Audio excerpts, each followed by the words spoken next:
नमस्कार, आप देख रहे हैं हेडलाइंस न्यूज। दिन भर की ताज़ा खबरों के लिए अभी सब्सक्राइब करें, साथ में बेल आइकन भी प्रेस कर लें। खबरों में आगे बढ़ने से पहले वीडियो को लाइक जरूर करें और अपने दोस्तों के साथ ज्यादा से ज्यादा शेयर करें। और आप किस राज्य शहर से न्यूज को देख रहे हैं, कमेंट में जरूर लिखें। बता दें कि देश में नोटबंदी की अधिसूचना चुनौती देने वाली याचिकाओं पर शुक्रवार को संविधान पीठ के सामने सुनवाई हुई। इस दौरान कोर्ट ने केंद्र से यह बताने के लिए कहा है कि क्या उसने 2016 में 500 और 1000 रुपये के मूल्य वर्ग के नोट को अमान्य करार देने से पहले भारतीय रिजर्व बैंक के केंद्रीय बोर्ड से परामर्श किया था। जस्टिस एस.ए. नजीर की अध्यक्षता वाली 5 जजों की पीठ के साथ यह भी संकेत दिए हैं कि पुराने नोटों के बदलने के लिए एक व्यवस्था पर विचार किया जाएगा। संविधान पीठ अब इस मामले में 5 दिसंबर को सुनवाई करेगी। T20 विश्व कप 2022 में भारतीय टीम का निराशाजनक प्रदर्शन के बाद अब बीसीसीआई ने एक बड़ा एक्शन लिया है। टीम इंडिया की सेमीफाइनल में इंग्लैंड के हाथों हार झेलनी पड़ी थी, जिसके बाद भारतीय क्रिकेट नियंत्रण बोर्ड फुल एक्शन मोड में आ चुकी है। वहीं कुछ इन दिनों पहले ही बीसीसीआई ने चेतन शर्मा की अगुवाई वाली राष्ट्रीय चयन समिति को बर्खास्त किया था। बीसीसीआई एक और फैसला लेने जा रही। बता दें कि BCCI mental conditional coach Paddy Upton का कॉन्ट्रैक्ट रिवेन्यू नहीं करने का फैसला लिया है, यानी कि वह बांग्लादेश दौरे पर भारतीय टीम के साथ नहीं जाएंगे। कोरोना अभी देश से गया नहीं, लेकिन जहां से इसकी शुरुआत हुई थी उस देश को कभी नहीं भूला जा सकता। दुनिया भर में कोरोना ने लाखों करोड़ों लोगों की उनकी जिंदगी छीन ली थी। भारत देश की बात करें तो यहाँ भी लाखों लोगों ने अपने को खोया है। हालांकि कोरोना के मामले में कमी देखी गई। पिछले 24 घंटे में 388 नए मामले सामने आए, जिसके बाद अब तक कोरोना से संख्या मरीजों की हो गई है 4,46,71,219 और मरने वालों की संख्या 5,30,608 पहुँच गई। इस बीच एक और वायरस का खतरा बढ़ रहा है, वो चीन से। इसके लिए वैज्ञानिक की टीम रिसर्च करने लग गई है। अभिनेत्री ऋचा चड्ढा ने हाल में गलवान को लेकर एक तंज भरा ट्वीट किया था, जिसे लेकर विवाद गहराता जा रहा। सोशल मीडिया पर उनका और उनके पति अली फजल और उनकी अपकमिंग फिल्म फुकरे 3 का बायकॉट हो रहा है। इतना ही नहीं, आम लोगों के साथ साथ फिल्म मेकर अशोक पंडित, के मेनन, अक्षय कुमार, अनुपम खेर और विवेक अग्निहोत्री जैसे बॉलीवुड सेलेब्स भी ऋचा के इस ट्वीट पर आपत्ति जता रहे हैं। अब मध्य प्रदेश के गृह मंत्री डॉक्टर नरोत्तम मिश्रा ने भी सेना के खिलाफ किए गए ऋचा के ट्वीट पर आपत्ति जताई है। अभिनेता और भाजपा नेता मिथुन चक्रवर्ती ने पंचायत चुनाव में तृणमूल कांग्रेस से लड़ने के लिए वाम और कांग्रेस के हाथों मिलाने का आह्वान किया है। उन्होंने शनिवार को आसनसोल में भाजपा प्रदेश अध्यक्ष सुकांत मजूमदार के बगल में बैठकर यह संदेश दिया। मिथुन शनिवार को पुरेलिया बांकुड़ा की यात्रा कर पश्चिमी बर्धमान पहुंचे, वहां उनके कई कार्यक्रम हुए। मिथुन चक्रवर्ती ने टीएमसी के खिलाफ विरोधी दलों को एकजुट होने का आह्वान किया। मिथुन चक्रवर्ती से पूछा गया क्या पंचायत में वाम दलों के साथ गठबंधन हो सकता है। इसका जवाब में मिथुन ने कहा, आधिकारिक तौर पर ऐसा नहीं कहा जा सकता। देश में समान नागरिक संहिता को लेकर गहमागहमी बढ़ती जा रही। इस बीच कर्नाटक के मुख्यमंत्री बसवराज बोम्मई ने कहा है कि उनकी सरकार समानता सुनिश्चित करने के लिए राज्य में समान नागरिक संहिता को लागू करने पर दृढ़ता से विचार कर रही। बीते शुक्रवार को बीजेपी पार्टी कार्यकर्ताओं को संबोधित करते हुए कर्नाटक के मुख्यमंत्री ने ये बात कही है।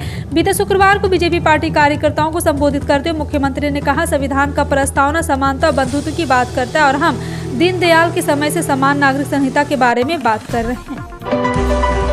पश्चिम बंगाल के नवनियुक्त राज्यपाल सीबी आनंद बोस ने प्रधानमंत्री नरेंद्र मोदी से मुलाकात की। राज्य के राज्यपाल का पदभार संभालने के बाद प्रधानमंत्री के साथ यह उनकी पहली मुलाकात है। उन्होंने इसी सप्ताह बुधवार 23 नवंबर को पश्चिम बंगाल के राज्यपाल के रूप में शपथ ली थी। शपथ लेने के 2 दिन बीतने के बाद आज शनिवार को दिल्ली पहुंचे और एयरपोर्ट से वह सीधे प्रधानमंत्री से मिलने गए। फिर वहां से बंग भवन पहुंचे और पश्चिम बंगाल के लिए रवाना भी हो चुके हैं।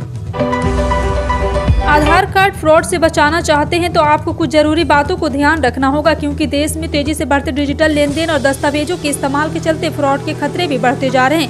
इसी को देखते हुए भारतीय विशिष्ट पहचान प्राधिकरण ने राज्य सरकारों को किसी व्यक्ति की पहचान स्थापित करने के लिए आधार कार्ड को भौतिक या इलेक्ट्रॉनिक रूप से स्वीकार करने से पहले उसकी जाँच के आदेश दिए हैं। देश में ऑनलाइन बढ़ते स्कैम और फ्रॉड के मामलों की रोकथाम और बचाव के लिए UADI ने राज्य सरकारों से कहा है कि जब भी पहचान प्रमाण पत्र के रूप में आधार प्रस्तुत किया जाए या पहचान दस्तावेज के रूप में आधार का उपयोग करते हुए संबंध निकाय निवासी का प्रमाणीकरण सत्यापन जरूर कर लें। उत्तर प्रदेश से बड़े पैमाने पर इन्वेस्टमेंट के लिए अमेरिकी कंपनियों में उत्सुकता बढ़ने लगी है। राज्य के 9 सेक्टर ऐसे हैं जहां अमेरिकी कंपनियों की दिलचस्पी ज्यादा है। इसमें IIT से लेकर कृषि उद्योग तक अमेरिकी कंपनियों के टॉप चार्ट हैं। GIS 2023 की नोडल एजेंसी इन्वेस्ट यूपी के मुताबिक प्रदेश में भारी निवेश के लिए अमेरिकी कंपनियों पर विशेष फोकस है। सरकार बड़ी संख्या में अमेरिकी कंपनियों को UGIS 2023 के लिए निमंत्रण भेज चुकी है। इसके अलावा अमेरिका के विभिन्न व्यापारी संगठन से भी सरकार के अधिकारी लगातार संपर्क में हैं।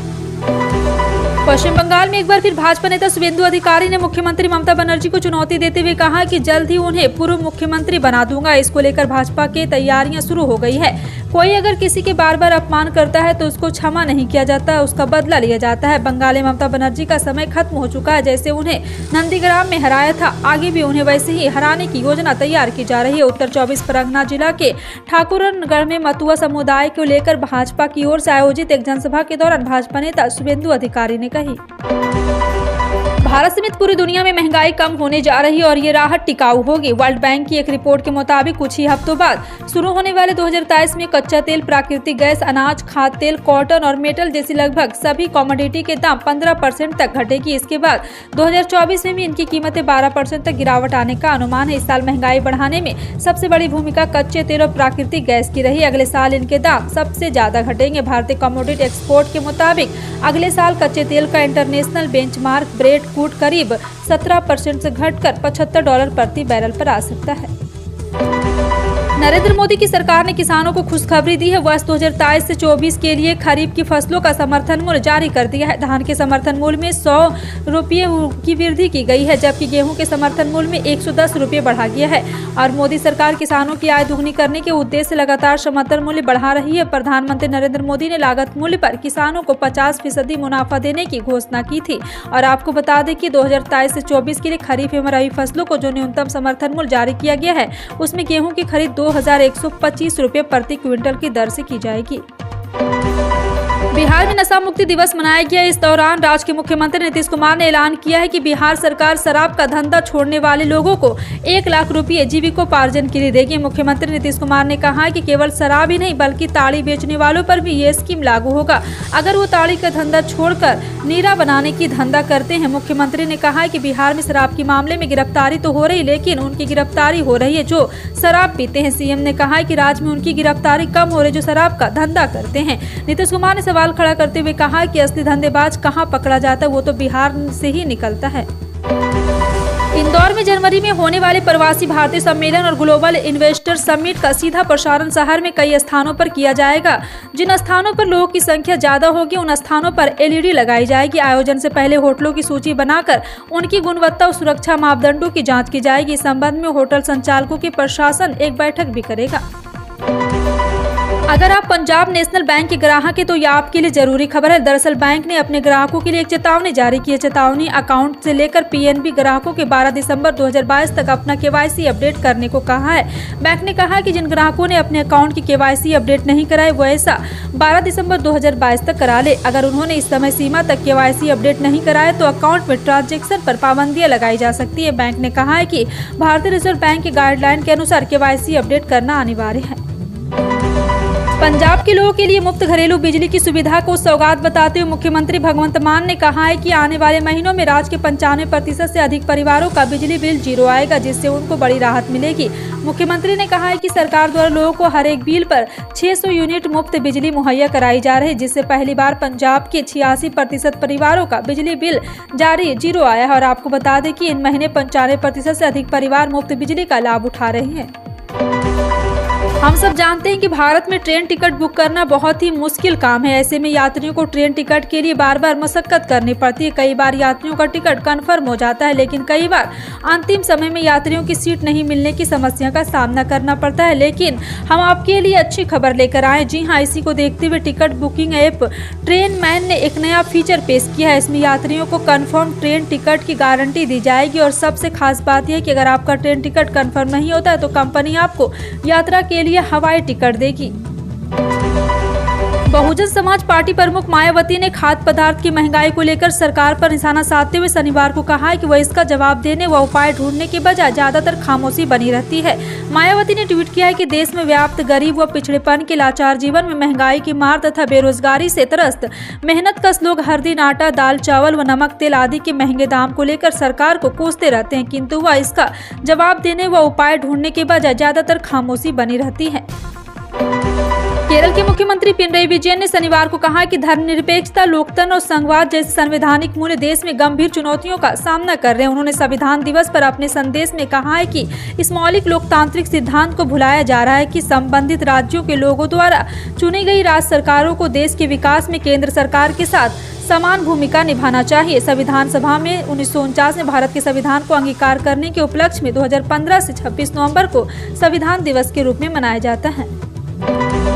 मशहूर अमेरिकी मॉडल गिगी हदीद एलन मस्क से इस कदर नाराज कि उन्होंने ट्विटर छोड़ने की पोस्ट भी ट्विटर के बजाय इंस्टाग्राम पर शेयर की।